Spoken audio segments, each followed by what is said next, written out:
Hi everybody, this is Jerry Dean from Missing Persons of America and Mo. And I'm going to tell you about this bizarre case of a missing 15-month-old baby, Evelyn Boswell. She's been missing since December and people are wondering, well, why are we just hearing about it now? So I'm going to go over that, and I'm also going to go over the new information that's come out about her mom, Maggie Boswell. That'll be coming up in a second.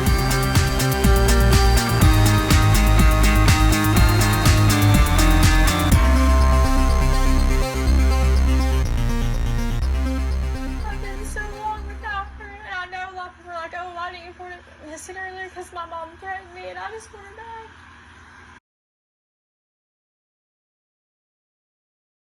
Hi everyone, I was just getting ready to post the video and some news came out, and it has to do with a search that the authorities are doing over by a pond in Wilkes County, South Carolina. Now the pond is near Mary McLeod property, and Mary McLeod is the grandmother of William McLeod, who is the boyfriend of Angela Boswell, who is the mother of Megan Boswell. All right, and I guess a news channel went over there to talk to her, and she said that William had come over to her house and he had wet pants on, and he said a pipe had busted and he was there to borrow money from her because he had to go to Bristol. And I thought that was a very interesting story that she told. So that's the very latest of what is going on. I don't know if they're going to go back to that pond tomorrow.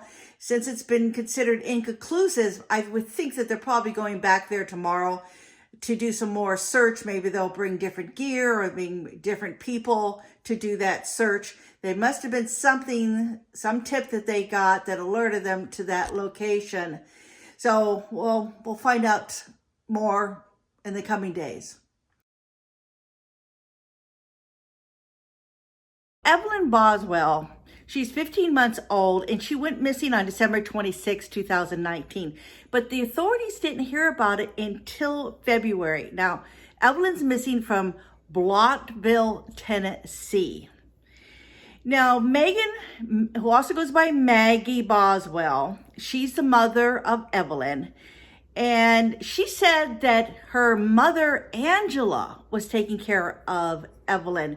And she was saying in an interview that she had met up with her mother and she said, hey, where's Evelyn? I come to pick her up. And her mother kept saying, oh, the Evelyn's with somebody else and she's over at this campsite somewhere. And Maggie said, okay, well, let's go pick her up. And there was always an excuse why she couldn't go pick her up. So the authorities came in and they said, you know what? There's a lot of conflicting stories going on here. And so they did an Amber Alert on February 18th, 2020. And that's about when most everybody started finding out about this little baby that was missing. So, as I said before, Megan did an interview with WHJI on February 24th. You'll see part of it. I'll show you part of that here. And she stated that her mom had been babysitting Evelyn while she went to work and then avoided giving Evelyn back. But Evelyn also said earlier that someone she trusted was watching Evelyn, but she didn't come out till a few days later that someone she was talking about was actually her mother, Angela. Now, we can only assume that's who she was talking about because, like the police have said, and what the media has been reporting, that there's been a lot of different stories going on. And so I'm trying to piece it all together to make sure, is it really different stories or is it just different interpretations of what Maggie has been saying? So last week, the Sullivan County Sheriff's Office said they had received the conflicting stories about Megan. And Megan said, well, I did it because I was trying to protect my mother. So here's a quote here I think you'll find interesting. Quote, This is coming from Megan. Quote, I told TBI, that's Tennessee Bureau of Investigation, where to find her in Mendota, which is in Virginia. My mom took her to a campground in a silver camper, and if they don't go tonight, I'm going to find her myself, because I told them, and they're not really like taking it seriously. If they don't go tonight, I will go by myself and go get her. They're not taking me seriously. TBI isn't, because I'm not fully told them. I've been like, hey, like my mom camped out in Mendota, to go check them out. But I've never seen like, hey, specifically, hey, she's like in a silver camper. Because my mom did threaten me, like, if I told anybody, I'm not going to get into that. But she did. All right. So when you see the interview, you'll see how she said some of this stuff about what was going on. So your mom has had Evelyn the whole time? Or the whole time? Or the person that is in Mendota has had her the whole time. Tell me why you let your mom take care of her. Did she take her from you that night? And Well, she was just supposed to babysit her because I was going to work. And then when did you know that something was wrong? Well, whenever, she picked me up Wednesday, and I told her, hey, they're doing a press release about the Ambler thing, and then she freaked out, and that's why they couldn't find her. Nobody talked to her for days until they arrested her. She just kind of poof, gone. But she kept trying to take me to Mendota, and I kept asking. I was like, are you taking me to Evelyn? And she would never tell me yes or no. And I was like, well, if you're not, I'm just calling my police station, come and get me, I'm not playing these games with you. And so tell me, the day that you dropped her off with your mom to let her babysit, was there anything off about your mom that day? Did you have any suspicion that she was going to take your child? No. Megan said that first her mother told her Evelyn was safe. Quote, oh, she's safe, that kind of thing. And then she started threatening me, which, like I said, I'm not going to get into everything she threatened me with, because I'm just not. All right. Then Maggie said her mom took off and wouldn't answer her phone. And the last time she spoke with her was February 19th. Well, I called her, and she was just like, oh, she's safe, that kind of thing. And then she started threatening me, which, like I said, I'm not going to get into, everything she threatened me with, because I'm just not, but... Obviously, now that you believe you know who has her, what do you have to say to them? To just bring her back. I just want her back, that's all I want. I've been so long without her, and I know a lot of people are like, oh, why didn't you report it missing earlier? Because my mom threatened me, and I just want her back. That's all I can think about, is how much I just want her back. Talk to me about when you had the indication that she was missing and something was seriously wrong. Just when she left and took off and just didn't answer her phone. So we go along, we figure, okay, that's where it's at right now. Then Megan told the story that after the Amber Alert, she asked her mom to take her to Evelyn in Mendota. She stated, quote, I was like, okay, well, if you're not going to take me to her, pull over. I will have somebody on Sullivan County's in, come get me, go up there and talk to them, end quote.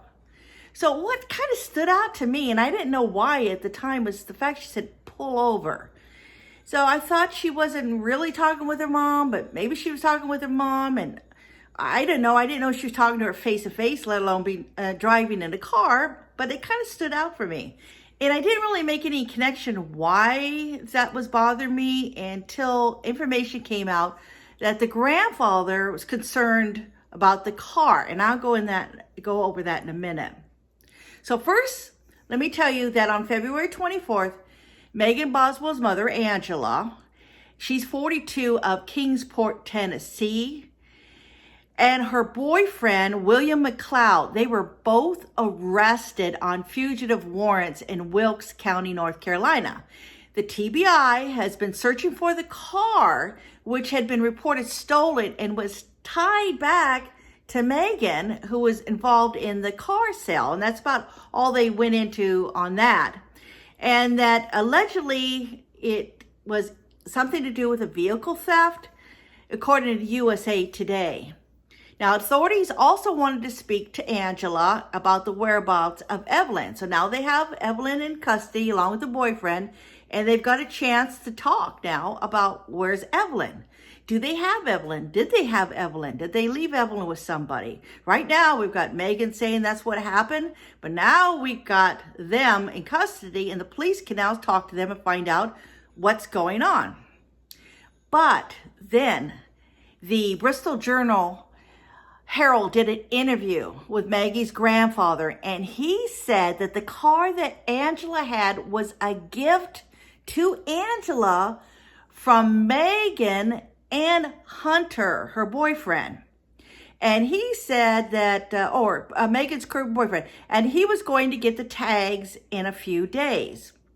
So I guess that's why they're saying it wasn't registered. He also stated that Angela was staying with him. That's the grandfather said Angela was staying with him, and he saw Megan almost every day, but she never had Evelyn with her. So you can't help but wonder who reported the car stolen. And was it already a stolen car when Megan and Hunter had it? Did they take it and then give it to Angela? Or was it not, and it became a stolen vehicle after Angela was given the car? I don't know. Then, early Tuesday, now we're going on even more. Here we go. On early Tuesday, which is just yesterday, because today's Wednesday when I'm talking about this, Megan announced she was going to take a polygraph test. Okay, sounds great. But she said, can't take a polygraph test. I'm pregnant. She said it goes against law enforcement policy for her to take the test. But the sheriff said that they don't give polygraph tests at that office. So I was thinking, well, even if they did, let me do a little research on polygraph tests. I've done it before, and it's really, really interesting. If you want to take a look at it, I'll put a link up there, and you can click on it. It talks about inconclusive on polygraph tests, how that comes about and what that all means.